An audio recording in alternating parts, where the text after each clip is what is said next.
Listen, kid. Who does that to Michael Chandler? Iron Mike. Who does that?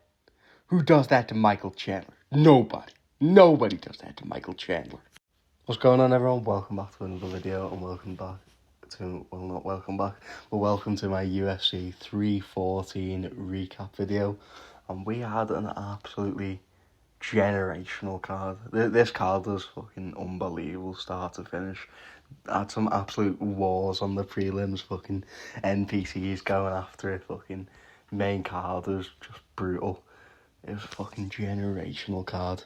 Dana's cooking on this one, I can't lie. But first off, being from Liverpool, I want to start off with Paddy the fucking baddie, lad. I've been waiting for this for years, for him to finally just fucking show everyone that he's good. And he can hang in there at the top at lightweight. He fucking deserves everyone's respect now. And the moving the goalpost again. Like, oh, Chandler's fucking washed. Chandler's washed now. He's a 38-year-old man. Like, it's true. It's true. But why weren't they saying that when Charles Oliveira beat him? Because people love Charles. And I love Charles Oliveira. I love Charles Oliveira.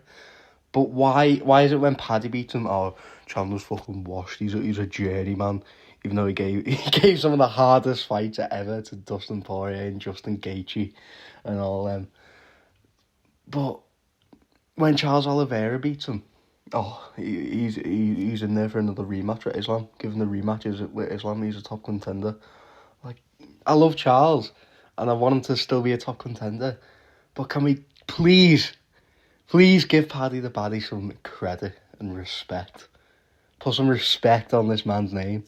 Like, I will always love Charles Oliveira. There's nothing you can do to make me hate that. He could kill my family right in front of us. It was like, I'd dap him up. I'd be like, I understand, lad. You had to do what you had to do.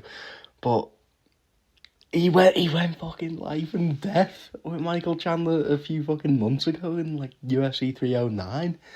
He went live and fucking dead. He almost got finished in the 5th round to Michael Chandler. But Michael Chandler's he's a bit low on the spectrum, like, so he couldn't get that finish. But why is it when Charles beats him, almost gets finished in the 5th round, goes to fucking war with him, everyone's like, oh, patient Charles is a fucking menace to fucking Islam. He deserves the rematch. Book the rematch now. Paddy the baddie dominates him. Gets him out there. 3 rounds. Completely shut out Michael Chandler in the strike and frustrated him with leg kicks. But even though Chandler got him down, he did fuck all with it. You know, and Paddy's ground game, like his ground and pound, looked fucking incredible. Elbows were fucking unbelievable. And Paddy's striking looks really improved in this matchup. Like, it looks like he's matured a lot in the past 3 years. Like, he's not like swinging big fucking meaty hooks in the apex against fucking. People forget, man, Luigi Venturini. That guy's a savage, man. Instead now it's like he's staying out of range. He's frustrating people with his leg kicks. He's throwing fucking. His like punches look a lot more like calculated and composed, rather than swinging big fucking meaty hooks in the apex. In the words of Lucas Tracy, in the word of our father Lucas Tracy. Yeah, he looks good. He looks like a real top contender. Like, he gives Dustin, Justin, and Charles, I don't know about Armin, he gives them a hard fight. You can't count him out now. The reason Michael Chandler gave them so many difficult fights is because they play into his game. They come in there, fucking get in the pocket, high guard, and swing with him. Paddy, he's more calculated. He frustrates him with leg kicks. He stays out of range, uses his jab really well. And yeah, he just looks better now. It may not look he's like DDP. It doesn't look appealing, but it works. But yeah, I'm really excited to see where Paddy goes now. I think they're doing the Charles Ilya matchup. If they're doing that, I think you give him Justin Gaethje, because I think they're doing Dustin Poirier, Max Holloway 3, which is the fucking mid-arm matchup. I don't know what Dana White's on there. But yeah, if they're doing them matchups, Charles versus Ilya, Dustin versus Max, I think you do him versus Gaethje, because I do think Arman deserves the title shot. I don't care what Dana White says. Arman is the number one contender. I would like to see that in the future, but right now, I think you do Arman versus Makhachev, Charles versus Ilya to sort out the next contender, and maybe Paddy versus Gaethje to sort out the next matchup for that. And I'm going to go out with a take here. I think the Paddy versus Ilya fight is a lot closer. Now, I know he's only beat Michael Chandler. But I think it's a lot closer now. Like, I think if he takes a similar plan to Max Holloway, because Max Holloway has found a lot of success in that fight with the leg kicks. So if he stays out of that boxing range and he frustrates Ilya with those leg kicks and he gets it to the ground, I might give the edge to Paddy, you know. I think it's a closer fight than people make it out to be.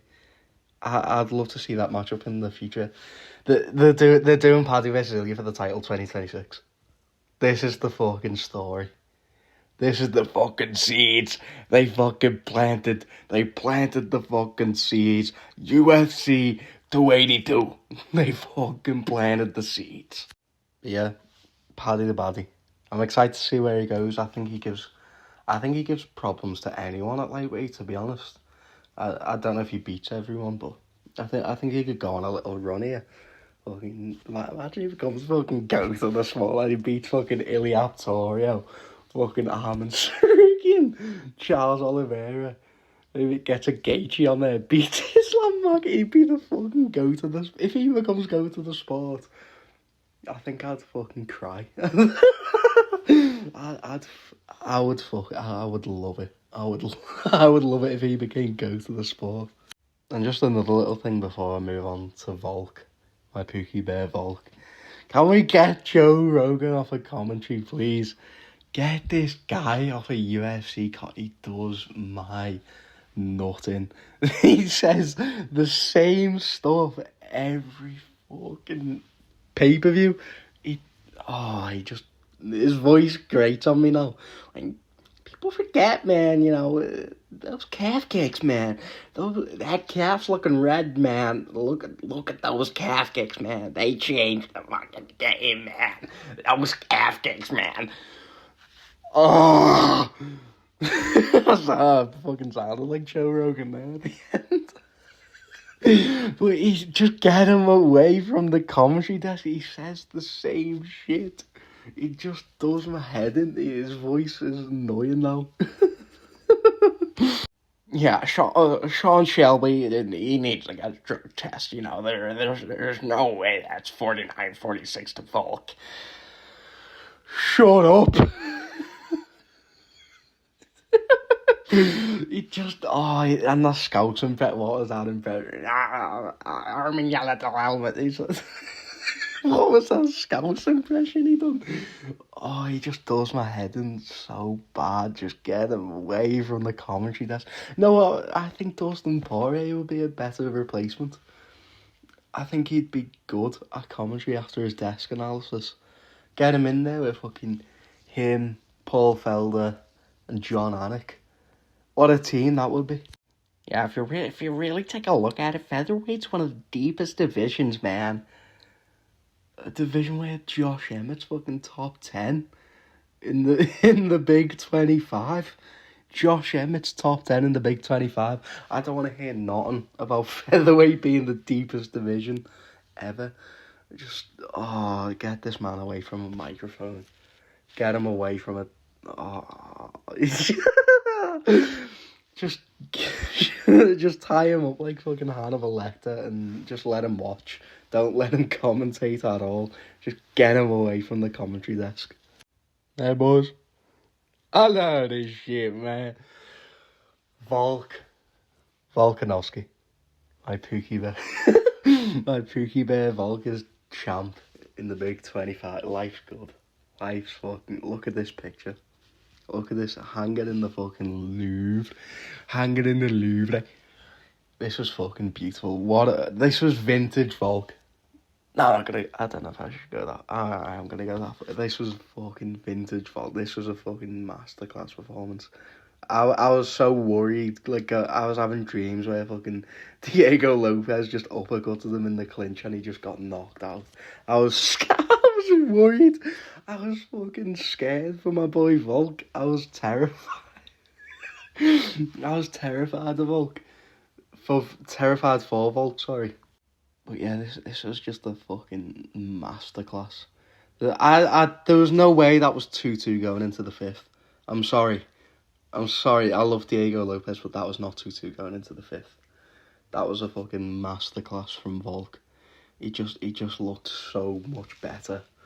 Like, when he takes the time he needs to take off, he looks so much better. And he even when he got wild, even though he got dropped, he could take punches. Like, he looked so much better. I was so happy that Volk's champ again. He cemented himself as top 3 all time after that win. I think that puts him above Mighty Mouse.